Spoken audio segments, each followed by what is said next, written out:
In a river town that woke before the sun, ideas collided like carts in a narrow street, and even the birds seemed to argue with the morning. In the middle of this bustle lived Erin, a potter's apprentice whose thoughts crowded her head until it sounded like a marketplace under her skull. She longed to shape one true bowl, balanced, steady, and useful, yet every piece leaned as if her hands carried the weight of all her rushing. Her teacher, Sora, watched with a calm that never needed to announce itself. Sora set Erin a task that sounded impossible and simple at once. Return by sunset with the wind in a bowl, and return with whatever the wind had to teach. Erin stepped into the day carrying an empty vessel and a mind overflowing.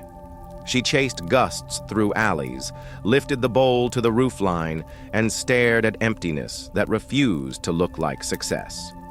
Laughter from strangers passed over her like weather, and still the bowl remained a bowl, and the wind remained itself. Down at the river, ropes hummed and flags snapped their short tempers. A ferryman's quiet patience suggested another approach without needing many words. Erin tilted the rim and listened. The wind moved across the lip and made a faint tone, a secret sustained by nothing more than space. An empty vessel, she realized, does not seize the wind. It receives it. Empty was not nothing. Empty was room. She carried that understanding up a hill where the grass bent as if it knew how to bow. There she sat long enough for her lists, worries, and arguments to spill out and stop demanding seats. In the space that remained, sounds arranged themselves. Grass whisper, crow counting, pulse drum. The bowl sang again when the breeze found it. The lesson settled. When the mind is quiet, the world does not become silent. It simply becomes clear. Erin returned to the wheel. Instead of forcing the clay, she let breath find cadence and hands follow breath. The spin turned steady, and the clay remembered it was meant to be a bowl. Curves arrived like a river easing around a bend. The finished piece did not wobble or lean. It sat like a quiet fact. Sora's teaching lived inside it without needing to be spoken. A full mind spills. An empty mind holds. Rumor of a listening bowl wandered the streets.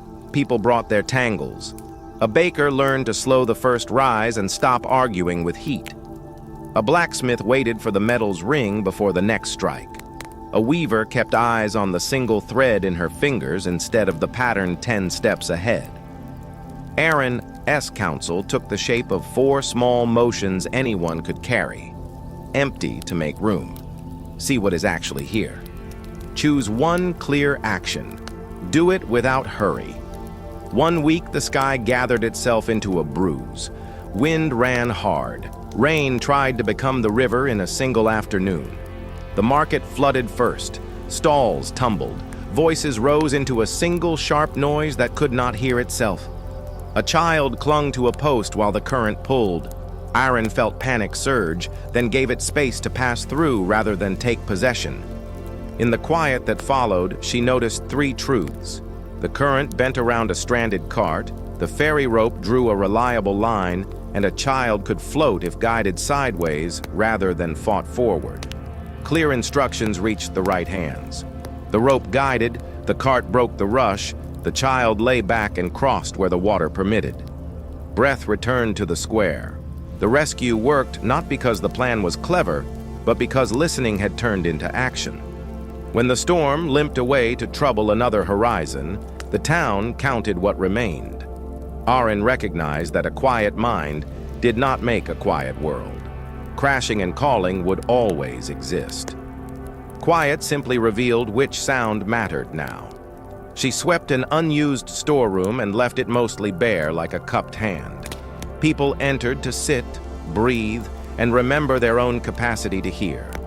An elder arrived full of arguments and left having chosen tea and a written notice over rumor.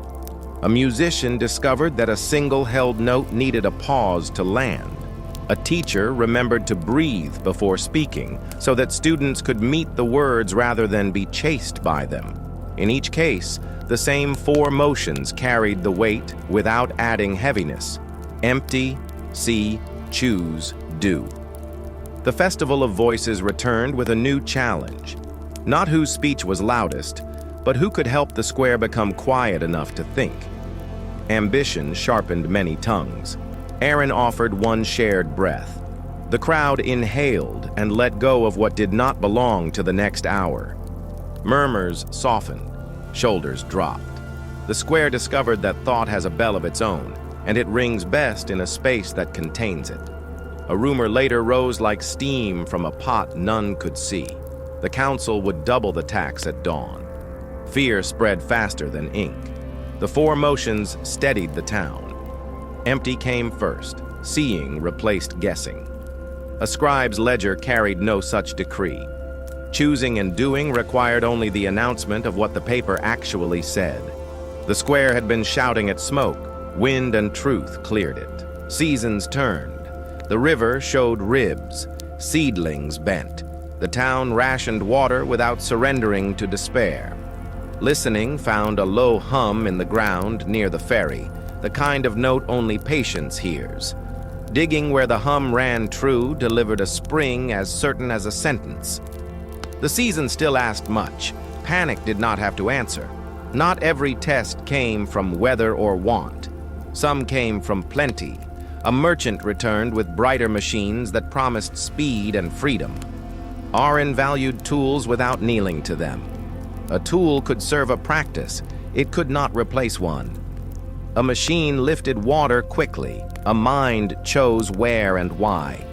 The town kept its skill and let tools be helpful without becoming the new noise. Another village lost its ferry line in a night storm. Aaron and the ferryman traveled to help. The far bank seemed farther because anger shouted across it. The same four motions crossed first. Empty, loosened throats. Seeing found the slower water along a string of stones and a stump that could anchor a rope. Choosing and doing placed the line where the river allowed boats to work again. Loud problems often yielded to quiet maps. Back at the wheel, Aaron wrote the four words on a scrap and nailed it above the clay. Empty. See, choose, do. When she hurried, the scrap waited. When she forgot, it did not. One late night, she tried to finish too many orders at once and felt her mind crowd itself and spill. She set the clay aside, breathed until hands remembered how to listen, and made one true bowl instead of 10 hurried ones. One true bowl quieted 10 needs at once. People continued to bring their lives to the quiet room. A young mother arrived in fragments and left with a plan that included rest without apology. A teacher replaced strain with pauses that invited attention to arrive. A child rubbed a wheel smooth and learned to laugh at the squeak that remained. Small adjustments flowed from the same spring. The room did not solve lives. It made space for lives to solve themselves. Years folded like blankets. Aaron became a master without needing to call herself one. When asked how to make something perfect, she answered by returning to what carried her when the wind first sang. Perfection was loud and brittle. Truth held. Begin by emptying the mind. If the wind can be heard in a bowl, the next step can be heard in a noisy day. Forgetting what happened. Remembering took only 4 motions. One evening by the river, Aaron and Sora watched gold pull a thread across the water. The bell from Sora's youth still rang in the space it had opened long ago. That space had learned to travel. It lived in bowls, rooms, pauses, and choices. It lived wherever attention arrived and stayed long enough to be useful. The town slept easier, not because the world gentled itself, but because it had practiced hearing what mattered when the world refused to be quiet. The lesson remained small enough to fit in a pocket and strong enough to carry a season. A full mind spills. A quiet mind holds. Empty to make room. See what is here. Choose one clear action. Do it without hurry. And when rumor rises or water climbs or work crowds the hours, let the wind come to meet a bowl that is ready to receive it. What does this fable want you to remember when the world refuses to be quiet? First, empty.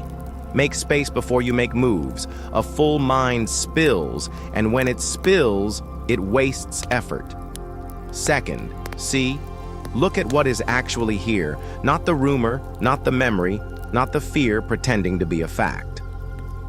Third, choose. Select one clear action that fits this moment, not 10 half steps that scatter your strength. Fourth, do. Take that action without hurry, because steady is often faster than frantic. In conflict, empty before you answer. You will hear the sentence that solves more than it scores.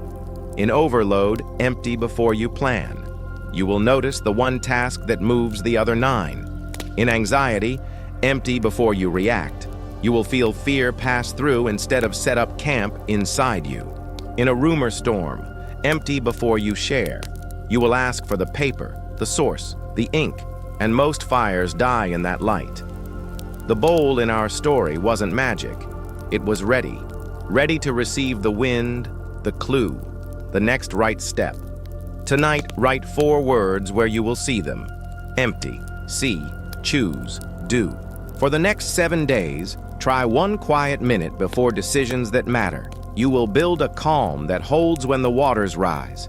If this tale gave you 1 clearer breath, tap like so the story reaches someone who needs it. Subscribe for more wordy tales each week, and comment empty, see, choose, do.